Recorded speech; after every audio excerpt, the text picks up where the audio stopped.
It's your man Rance getting it buzzed in the DFW. Today I have joining me in studio local favorite Exit 380, and we talk about their new album, Mr. and Mrs. Alexander Stone.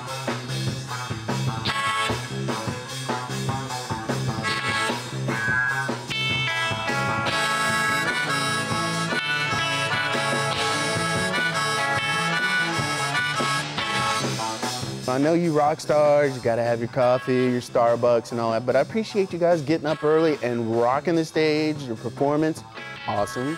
Very impressed with the new CD. Tell me a little bit about their concept behind Mr. and Mrs. Alexander Stone. Well, it took us about a year to develop the whole thing and recorded it all ourselves, and so we kept getting into the keyboards and organs and got out of our old rock stuff.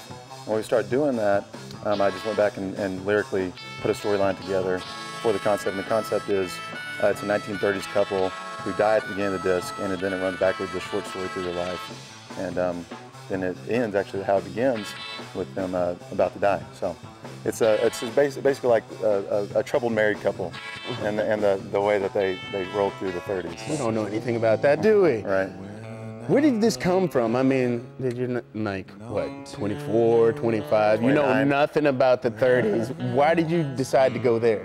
There's something about the old time period that appealed to me lyrically. It's something about we're so connected that we're disconnected nowadays, you know. And back then there was a kind of a magic thing.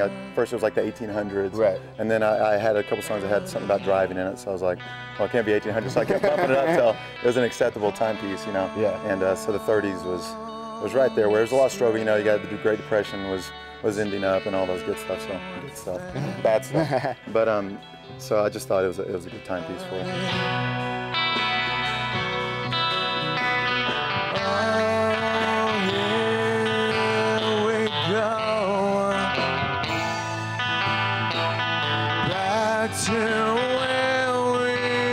So, was it hard for you to sell the rest of the guys in the band on the idea, or was everybody gung-ho? We were, like I said, we'd worked on it for about a year, and so we had been in and out of the studio demoing a lot of stuff out, and didn't really know where we were going to go. And so when I brought the idea, we had already had about 8 or 10 songs done, and I had just kind of behind the back been writing the lyrics, didn't really tell them what it was about. Yeah. So when I did spring it on, they're like, hey, that's great, let's go for it. And then we've just been adding in the members to keep everybody coming on board. It's been really nice.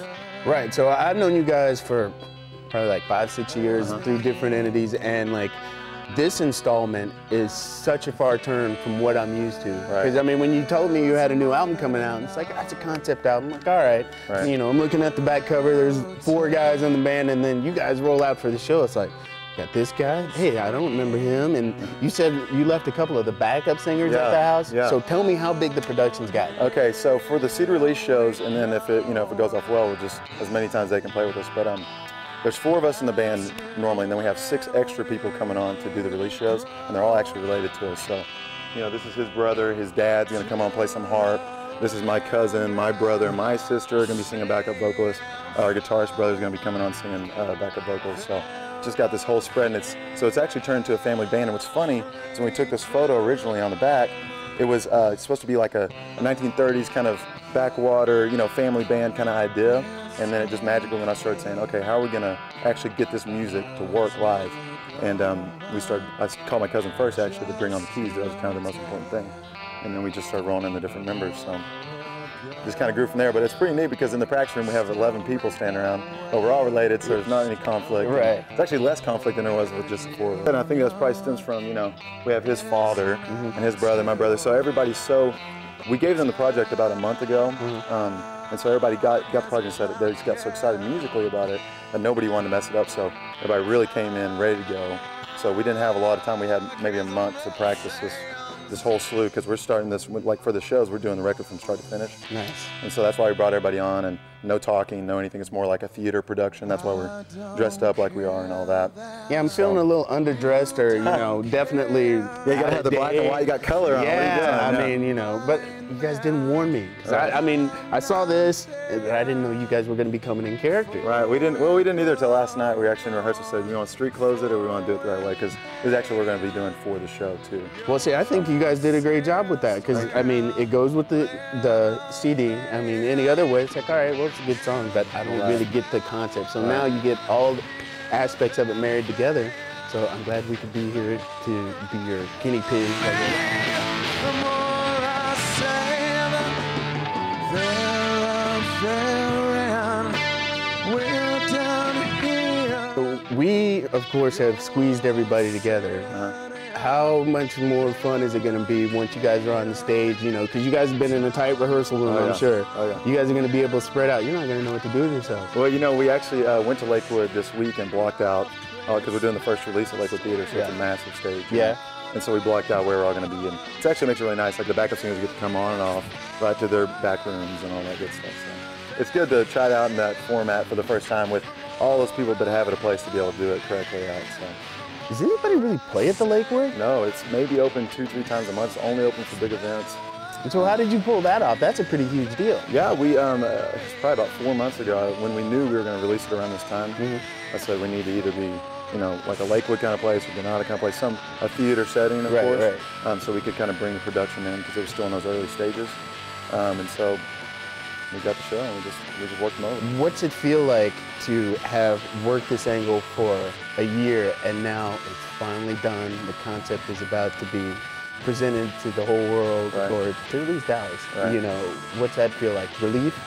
Excitement? Yeah, nerves? a lot better. You know, I mean, I think after we finally got our last rehearsals in last night with everybody, and we got everybody on the same page, and it just, for the first time after all these months, like, we've been done with the music for probably 8 months. And so we've been sitting on it going, man, we really like it, and we're pumped about it, us four. How are we going to do it? How are we going to do it?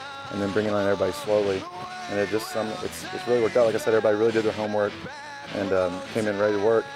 And so I think it's going to show off on stage. You guys have a base in Denton a little bit, a little bit of following in Dallas, pretty good following in Fort Worth. Where are we trying to get to after that? Well, I mean, we've been touring the Midwest and all through Texas and a little bit out to the east for years and years. And so we've kind of, anywhere within 12 hours or so, we've always just, you know, done the routes. And so I don't know what's going on after this. You know, actually we had an indie label, it's called Rock Hard Records, is releasing this album. And they're talking all kinds of distribution stuff right now. So just wherever that takes it, you know, we're definitely keeping our minds open. So. When you guys do the big video for the show and all that stuff. You're gonna come film it for us and make a little guest appearance? Or? Well, you know, if I can make a cameo. Right, we're gonna have to put you in the outfit though. Oh, that's cool. Hat. Oh man, you know, I'm good. If you only got a slight sample of the production here, you need to go check it out live because you won't appreciate it. Well, actually, you will appreciate the CD, but the live show, I think it's gonna take it over the top. Thanks, guys. Thank you.